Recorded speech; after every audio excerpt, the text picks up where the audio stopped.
Welcome to Rip's Teaching Tips. If you spend the next few minutes with me, I am going to show you how you can make teaching your students, yes, even those students, much more pleasant and rewarding. In the Successful Teacher Survival Kit, I tell a story that will illustrate this and will help you figure out how you can do that. The problem arises that when we expect behaviors from our students that they aren't capable of giving, we're setting them up for failure and we're setting ourselves up for enormous frustration. I've seen teachers who expect 6-year-olds to act like 16-year-olds. I've seen high school teachers expect high school kids to act like adults. They can't do that. When our expectations are that unrealistic, all we're going to do is get frustrated when the 6-year-old acts like the 6-year-old and the 16-year-old acts like 16.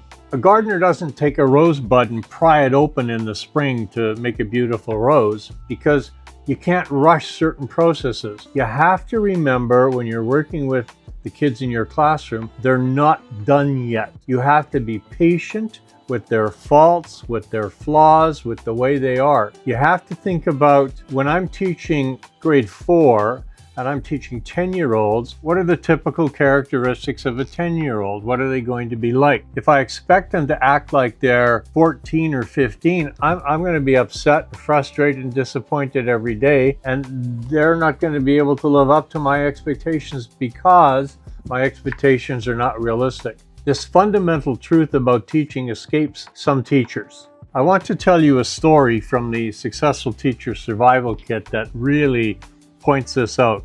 This was told to me by an elementary teacher. He tells the story about a group of grade 4 boys who were goofing around in the back of his classroom. He walks up to the boys and he says in a very firm voice, "Come on, you guys, grow up." One of the boys looks up at him with this big smile, not defiant in the least, and says with absolutely no hostility, "But teacher, we are growing up." That's a wonderful story that illustrates that we have to make sure our expectations are realistic. We can't expect our 6-year-old kids in grade 1 to act like they're 16. So make sure your expectations are realistic and your kids won't disappoint you. Have lots of fun teaching. Thank you for watching.